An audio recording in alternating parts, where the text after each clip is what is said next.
What's up, you guys? We got UFC 315, Muhammad vs Maddalena, full card picks and betting breakdown.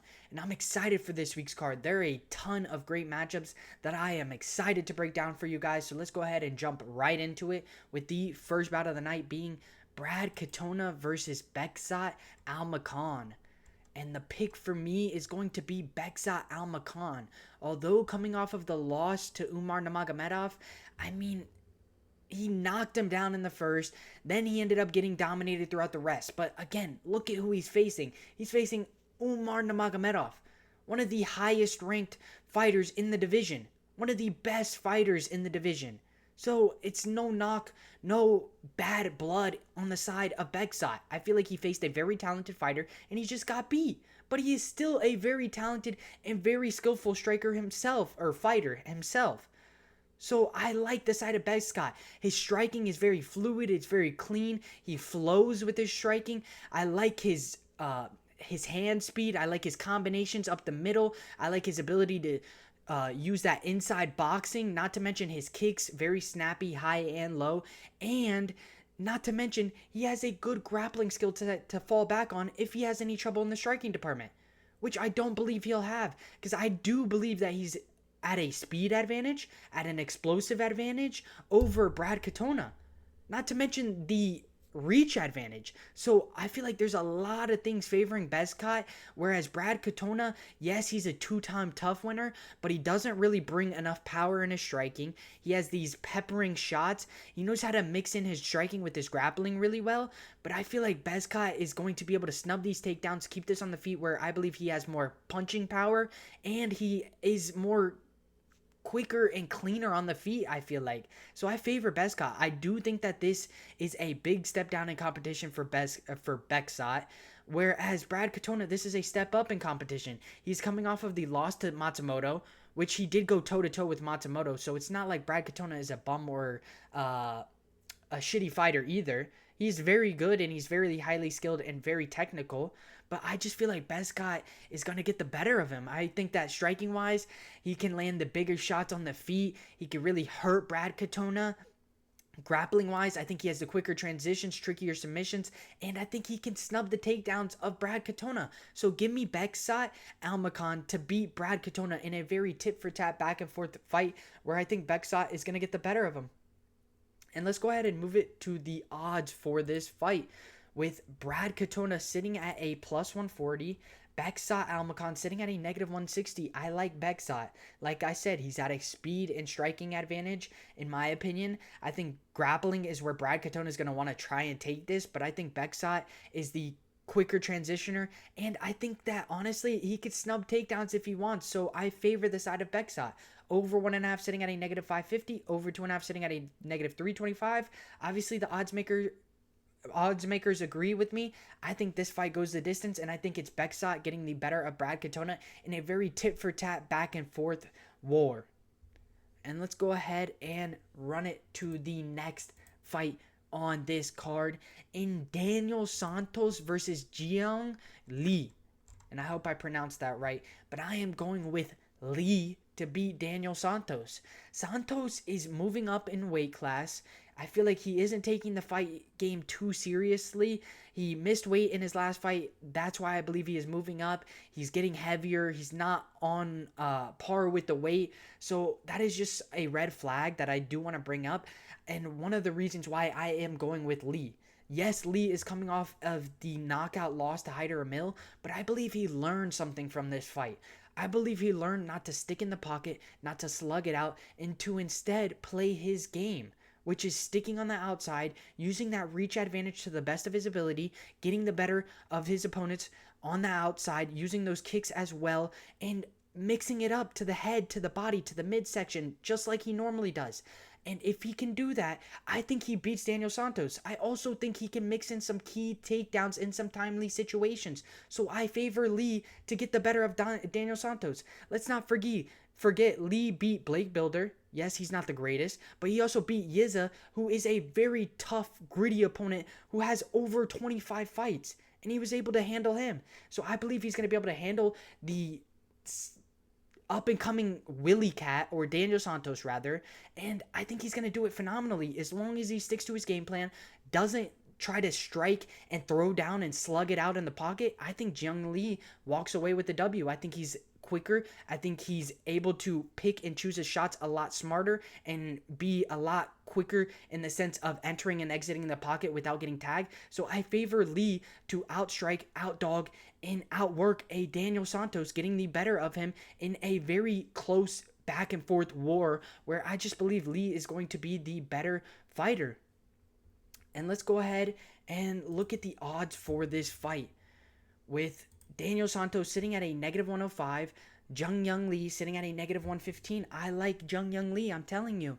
I really do. I get it. Daniel Santos is really good on that inside. He has those bombs on the inside, but I just feel like he's going to have trouble closing that distance. I think Jeong Lee has a great straight shot that he can land on Daniel Santos. I think Daniel Santos doesn't move his head off the center line too much as well. Not to mention, again, I feel like he's not taking the fight game too seriously. He's putting on pounds and not in a good way, and now he's moving up, and I feel like it's just not the right move for him.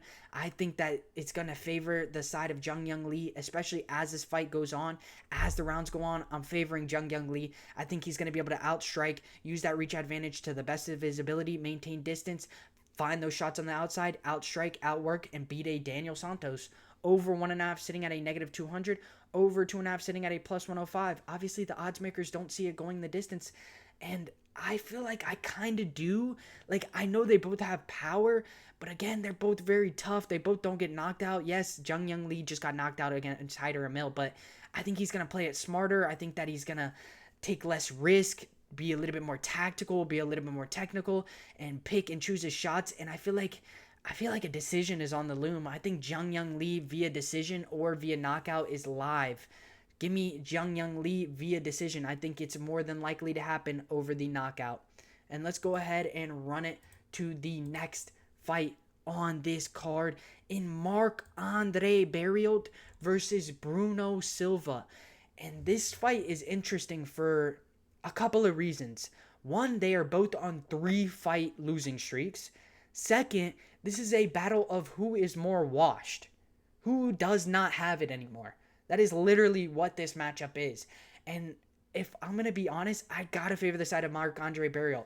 Because how I'm looking at it is if they're both tired, they're both slugging it out, I believe that Marc-André Barriault has that extra gear, can really just take it that extra length and really dig deep with that dog mentality that he has and find the win over Bruno Silva.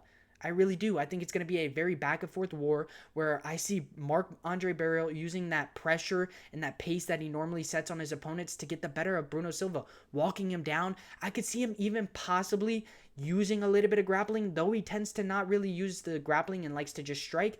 I could see him possibly using that pressure grappling to land some takedowns on Bruno Silva and get the better of him.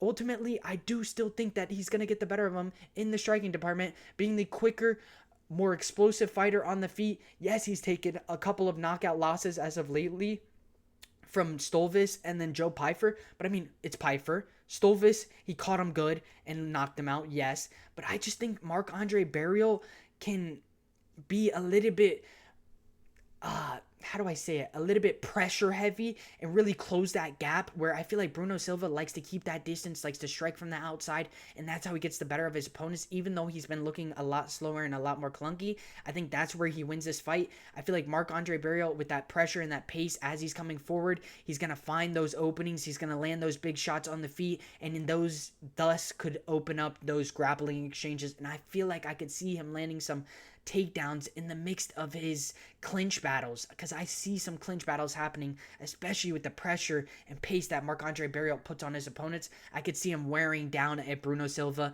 and outworking him and outstriking him and getting the better of him. Give me Marc-André Barriault to beat Bruno Silva. And let's go ahead and look at the odds for this fight, with Marc-André Barriault sitting at a -138, Bruno Silva sitting at a +118. I agree with the odds. I do. I think Marc-André Barriault, using that pressure and that pace, he can really tire out and wear on Bruno Silva. And as these rounds go on, I feel like I favor Marc-André Barriault, especially with Bruno Silva looking more slower and more clunky on the striking department, and knowing he has only the striking and none of the grappling to fall back on, I favor the side of Marc-André Barriault to get the better of Bruno Silva. Over 1.5 sitting at a negative 165. Over 2.5 sitting at a plus 120. I agree with the odds. I don't think this fight goes long. I think Marc-André Barriault finds a knockout shot on Bruno Silva.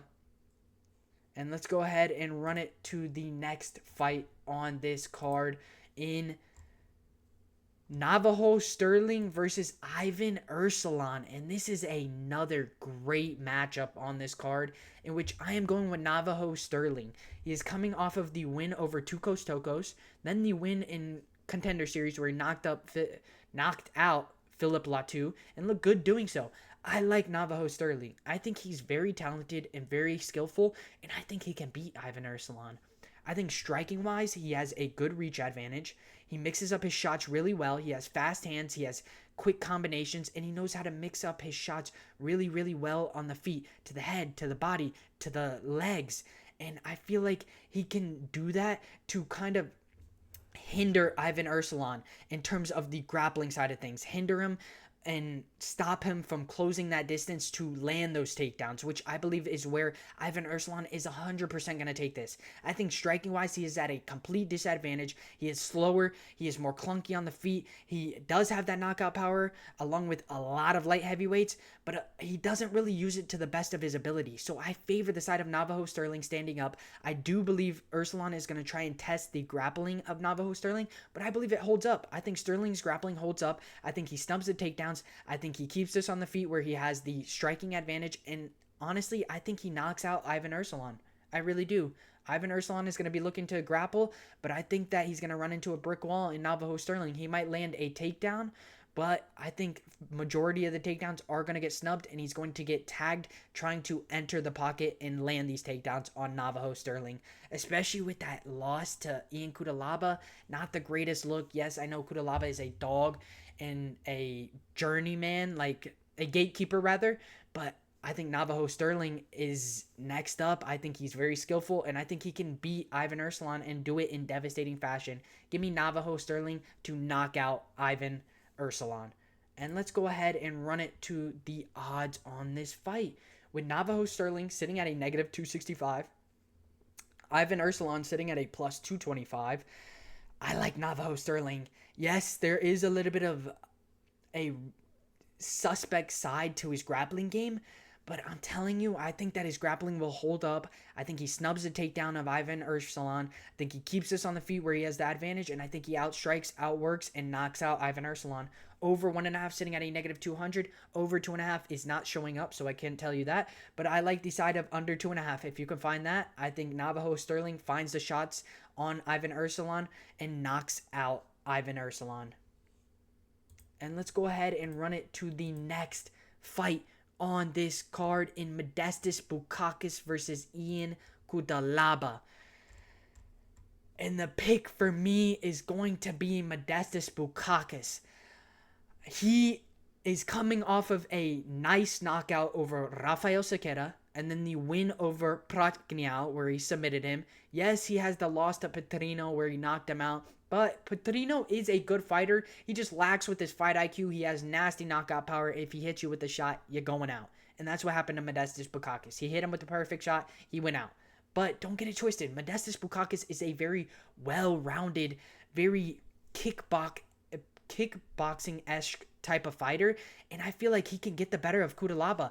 I feel like Cutelaba is somebody who is very well-rounded and tends to get the better of opponents that are one-sided, in the sense of Ibo Aslan. Very good striker, but it got exposed in the grappling department. Modestas Bukauskas is a very well-rounded fighter. He's not only good in the striking department, but he has a very good grappling background. He has tricky submissions. He has quick transitions. He knows how to advance positions. So I like Modestas Bukauskas' ground game, but not only that, I like his striking game. He has that quick jab. He knows how to mix up his shots to the head, to the body. He has heavy hands. He knows how to use those kicks and snap them high, snap them low. I like Modestas Bukauskas wherever this goes. Striking, grappling-wise, I get it. Ian Cutelaba is a great gatekeeper. but some gatekeepers get past. And I believe Modestas Bukauskas can pass this gatekeeper, and I think he can do it in devastating fashion. I honestly think he can knock out Ian Cutelaba. Though Cutelaba is tough, I will probably say it'll most likely go to decision is what I'm trying to say. But I do think that Bukauskas is live to knock out Ian Cutelaba. I think Bukauskas is going to look to stay more patient, more tactical, and as long as he doesn't make this a brawl, I think that he beats Ian Cutelaba. I think Ian Cutelaba is going to look to try and take this down to the ground, try and turn this into a brawl where it's going to favor him. But I think if Modestas Bukauskas can keep this at his flow and just stay patient, stay tactical, and pick and choose his shots wisely, I favor the side of Modestas Bukauskas, and that's what I see happening. I see him being patient. I see him being calm. I see him picking and choosing his shots wisely, and I see him picking and piecing apart Ian Cutelaba and getting the better of him throughout the entire 3 rounds. Though he is live for the knockout, I think it's more than likely to go to decision. And let's go ahead and look at the odds for this fight.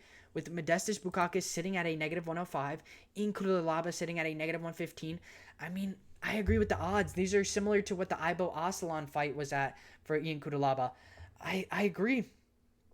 But this time, I think Modestas Bukauskas can actually get through Cutelaba, whereas Aslan got exposed for not having the grappling game.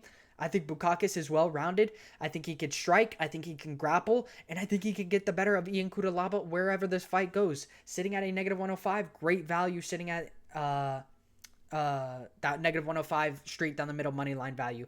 Over 1.5 sitting at a -140. Over 2.5 sitting at a +130. I like the side of Modestas Bukauskas. I'm leaning towards decision. Like, I really feel like decision, but like they're both heavy-handed. They're both tough.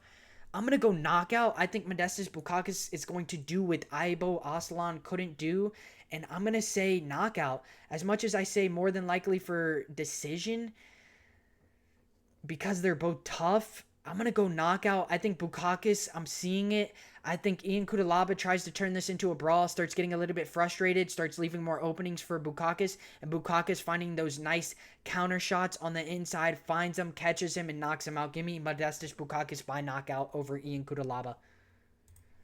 And let's go ahead and run it to the next fight on this card in Jessica Andrade versus Jasmine Jasudavicius.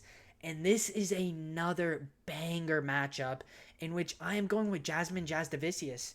I feel like her pressure and pace is what's going to get the better of Jessica Andrade.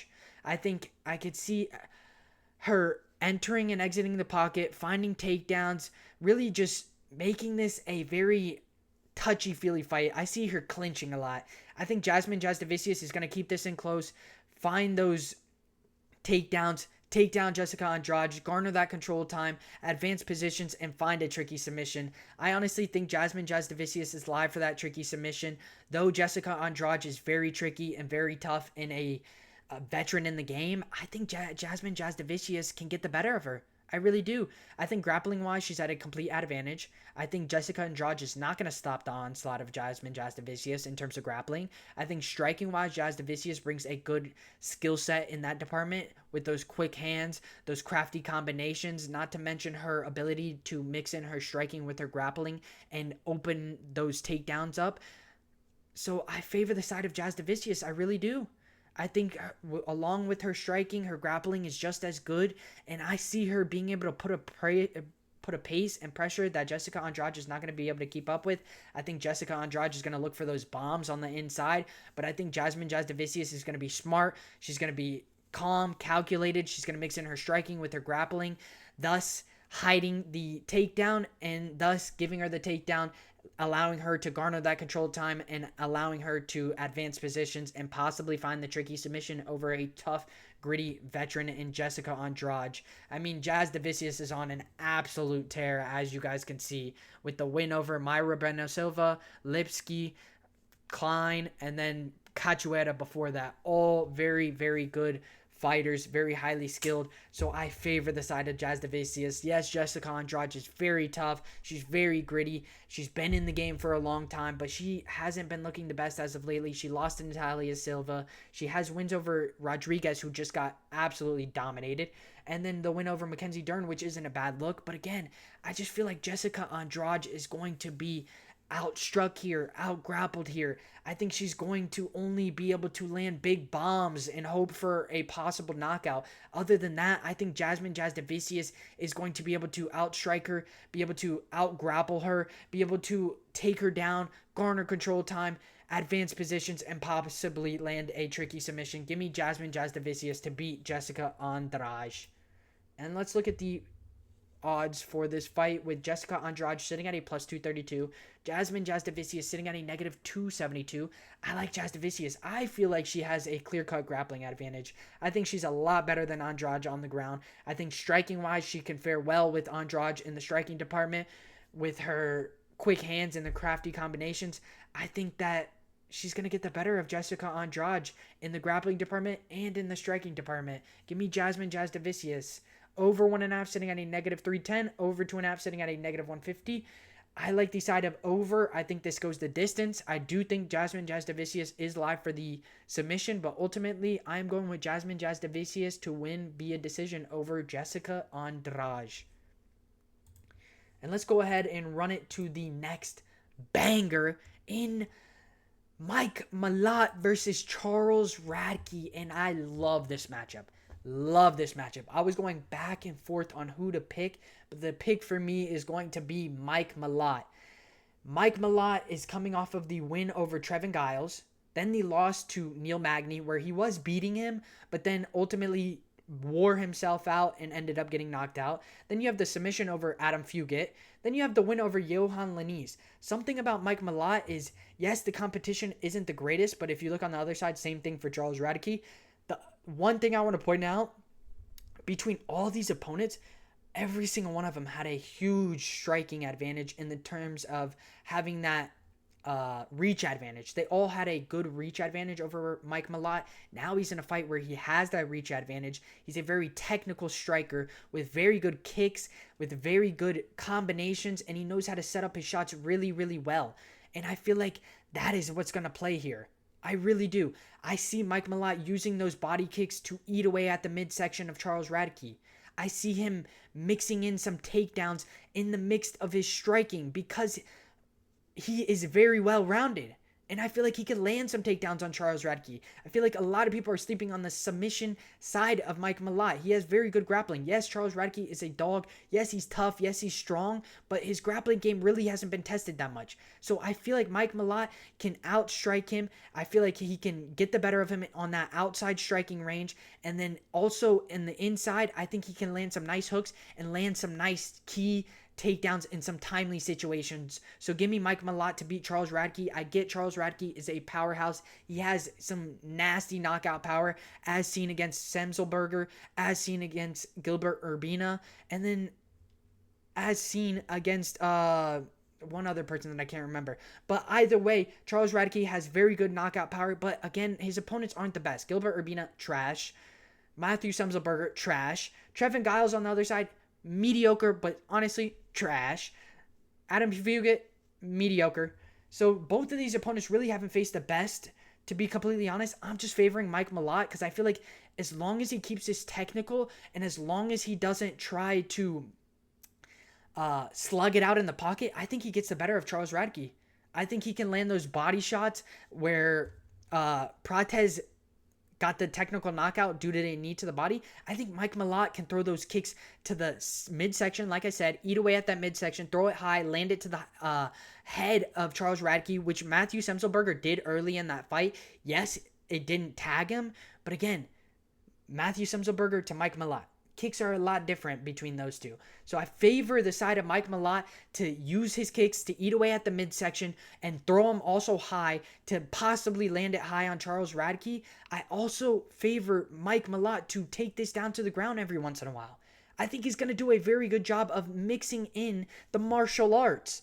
and getting the better of Charles Radke. Yes, Radke is powerful. Yes, he's dangerous on the feet. But I think Mike Malott is just as dangerous on the feet and brings a very good well-roundedness and can take this down to the ground as well. So give me Mike Malott to beat Charles Radke in a very tit-for-tat back and forth war.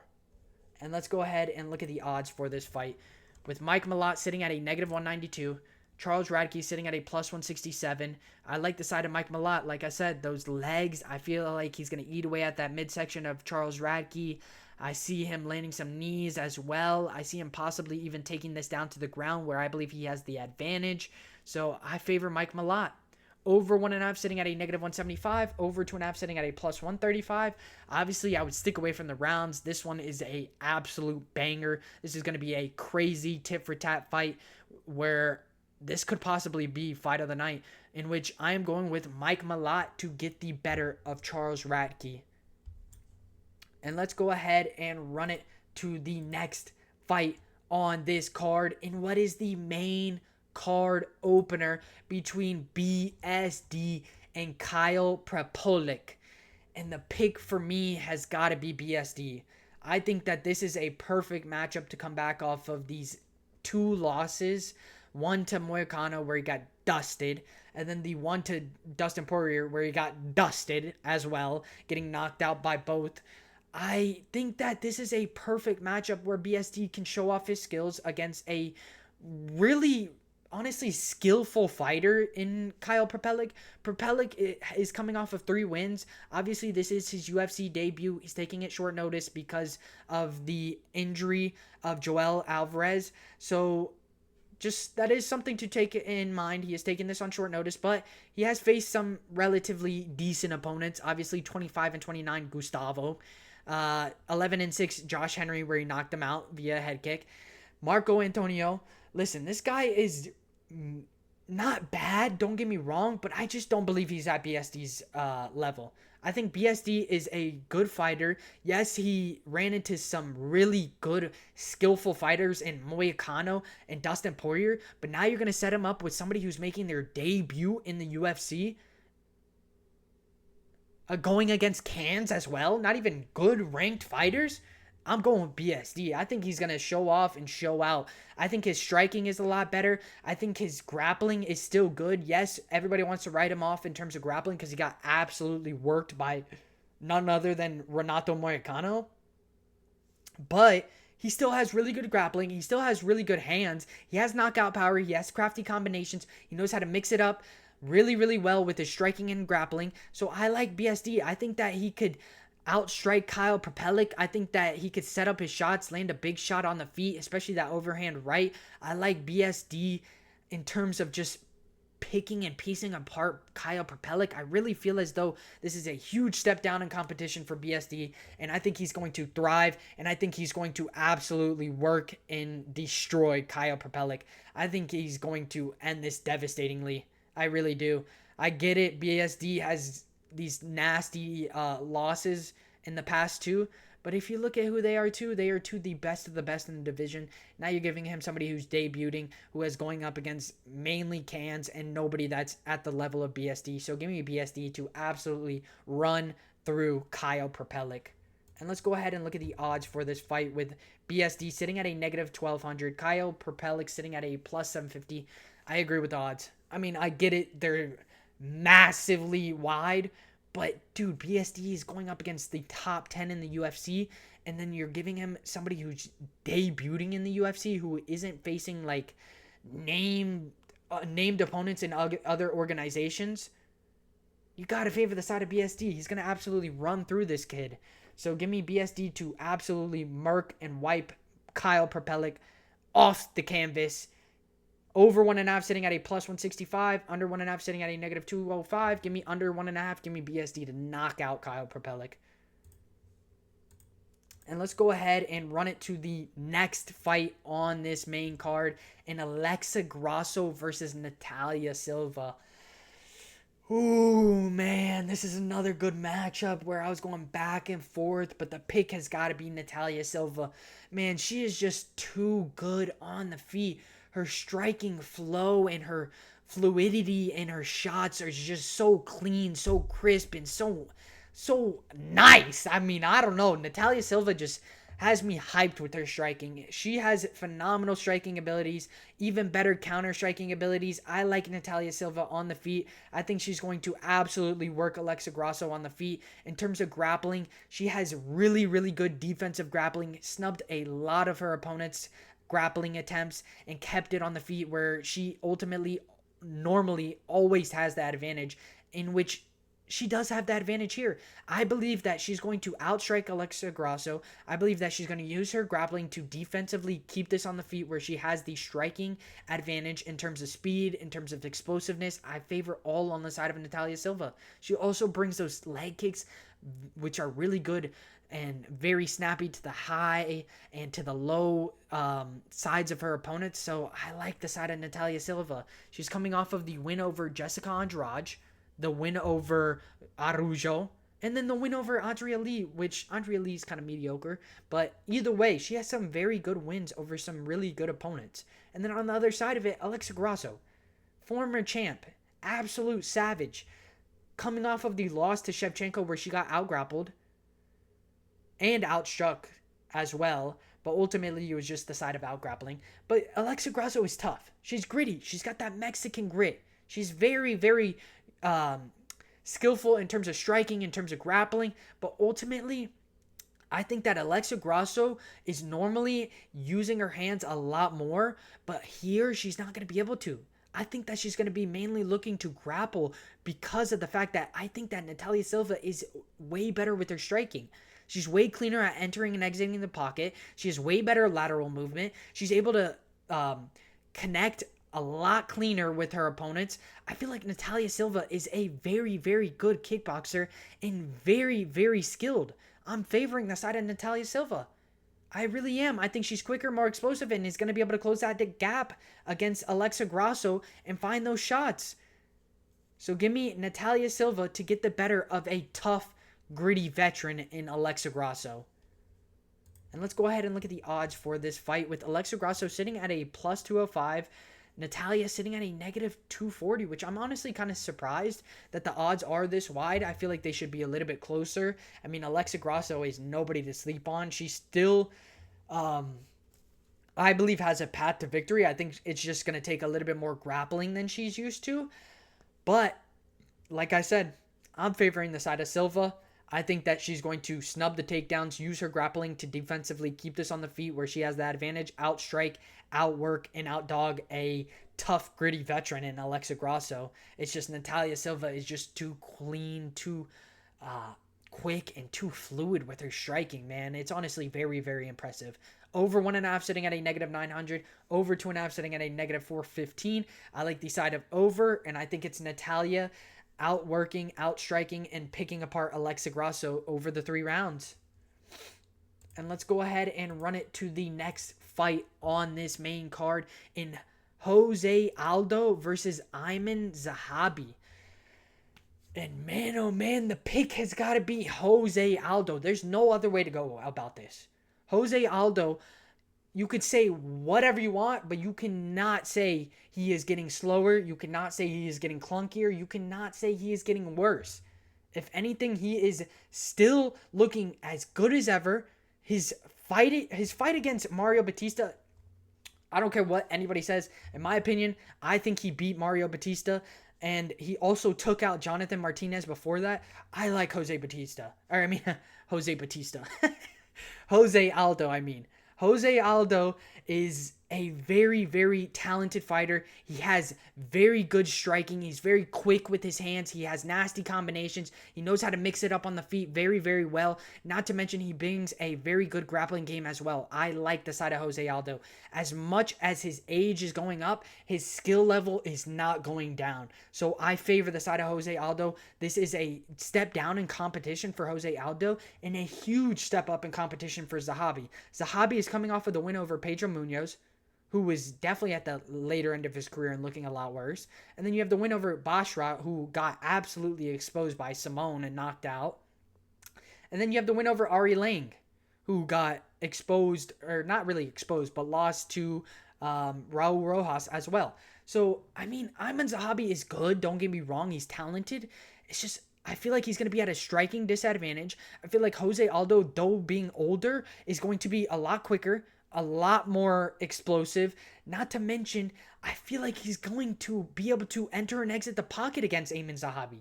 I feel like he's going to be able to tag him, get out of the reach of Aiemann Zahabi, tag, like kind of stick and poke is what I'm trying to say. So I favor the side of Jose Aldo. Jose Aldo is not slowing down. He is a dog amongst dogs. And I feel like he's going to be able to get the better of Aiemann Zahabi. Zahabi has holes in his game.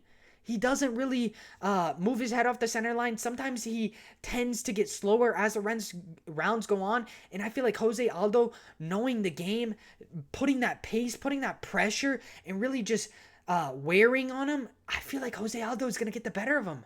I really do.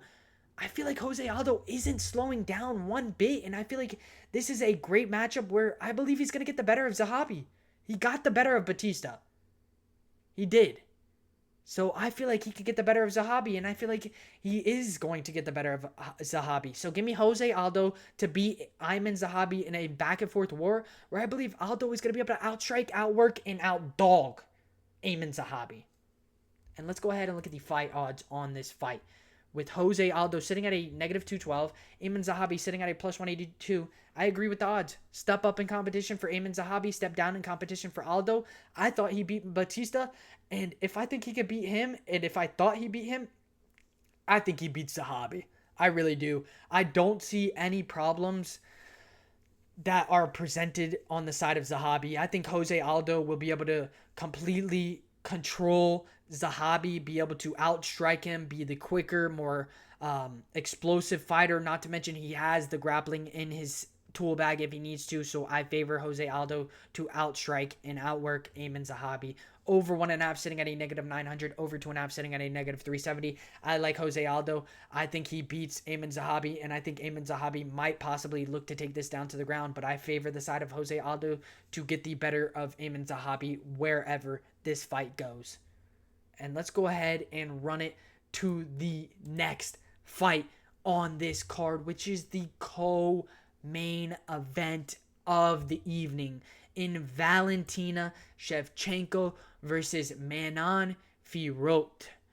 And this is a great fight. I mean, I'm going to be honest, this is one of the better cards. Like, these matchups are absolutely insane. This being another one of those insane matchups where I am going with Valentina Shevchenko to beat Manon Fiorot. Yes, Manon Fiorot is absolutely dangerous on the feet, but so is Shevchenko. A lot of people are sleeping on the striking of Shevchenko. She is a well-rounded individual. Yes, she used all grappling to get the better of Alexa Grasso here, but it really just depends on your matchup, on your opponent. If she can get the better of her, out grappling her, she's going to use that. But let's not forget, she had success in the striking department, was out striking Alexa Grasso in moments, and even knocked her down in one of the previous fights. So let's not forget, Valentina Shevchenko has the hands. She's knocked out, or not knocked out, she beat Talia Santos, who is a very good striker. She knocked out Lauren Murphy before that. So let's not forget the striking skill set that Valentina Shevchenko brings. She's at a 1-inch reach advantage in terms of the striking realm. Not to mention, she has knockout power. She mixes up her shots really well. She's also very good at mixing in her striking with her grappling and finding success in that. So I favor the side of Valentina Shevchenko, especially with that pace and pressure. Let's not forget, she is literally the female Merab Dvalishvili. If she does what I think she's going to do, she's going to stay on that inside position on Manon Fiorot. Fiorot has devastating striking on the outside. Don't get me wrong. But she's at a reach disadvantage.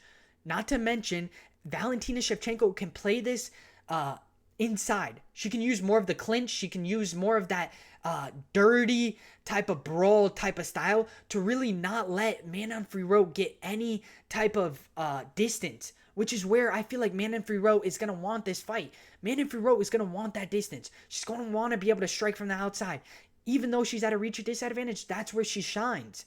But I don't believe that's going to be where she's gonna get the better. I think Valentina Shevchenko is gonna close that distance. She's gonna keep this a short distance fight, clinch a lot. You're gonna see a lot of knees, a lot of elbows, a lot of dirty grappling, and I favor the side of Valentina Shevchenko to beat Manon Fiorot. I really do. I think that Valentina Shevchenko is going to turn this into a brawl, and she's going to wear and tear on Manon Fiorot and end up getting the better of her throughout the entire 5 rounds or 3 rounds. Well, 5 rounds because it's a main event or co-main event, but you understand what I'm saying. I think Valentina Shevchenko is a dog. I really do. And I really get the side of Manon Fiorot being super dangerous on the feet and having relatively good grappling defensively, but she has never faced the grappling level of Shevchenko, a female Marab. Not to mention the striking. She is good with her striking skill set and has phenomenal counter-striking abilities. So I like Valentina Shevchenko. I think a lot of people are sleeping on her striking side of things and forgetting that she can strike with some of the best and has some knockout power. So I'm going to go with Valentina Shevchenko to beat Manon Fiorot and turn this into a brawl where I believe she's going to thrive against Manon Fiorot. And let's go ahead and look at the odds for this fight with Valentina Shevchenko sitting at a plus 119, Manon Fiorot sitting at a negative 139. I'm going with Valentina Shevchenko. I like the dog money in Valentina Shevchenko. I'm actually very surprised that she is dog money. She is a savage in this division, has taken out a lot of chicks in this division, and I believe that she's going to take out another up-and-coming prospect in Manon Fiorot, using that pressure and pace to get the better of Manon Fiorot, really wearing on her and really using that grappling to get the better of her. Give me Valentina Shevchenko sitting at a plus 119. Over 1.5 sitting at a negative 1200. Over 2.5 sitting at a negative 650. Over 3.5 sitting at a negative 435. Over 4.5 sitting at a negative 310. I like the overs. I think this fight goes the distance, and I think it's going to be Valentina Shevchenko getting the better of Manon Fiorot via decision. And let's go ahead and run it to the main event of the evening. If you guys haven't, make sure you guys like, subscribe, and share with a friend, share with a family member, your mom, your uncle, your aunt, share with somebody. And make sure you guys let me know what you guys think of the video in the comments below. But other than that, let's go ahead and get right back into this main event of UFC 315. Belal Muhammad versus Jack Della Maddalena. And the pick for me has got to be Belal Muhammad. It's got to be. For me, I feel like Jack Della Maddalena only has one option, and that's to knock out Belal Muhammad. I feel like he has a puncher's chance, and that's all I'm giving Jack Della Maddalena. And I'm sorry if you feel differently, but that's how I see it. I think Belal has a clear-cut grappling advantage.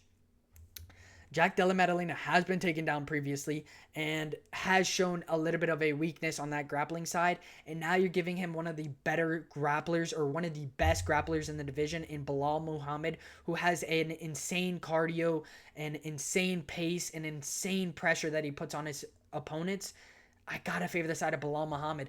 I think even striking-wise, he can stick on the feet with Jack Della Maddalena as long as he doesn't try to force these striking exchanges. I think he's going to be able to stick in the pocket with Jack Della Maddalena, land some big shots on the feet, and possibly even mix in some clean combinations and get the better of Jack Della Maddalena on the feet. I really feel as though Belal striking is being a little bit slept on, but also, even if his striking is getting slept on, his grappling, stellar. He's going to be able to absolutely out-grapple Jack Della Maddalena.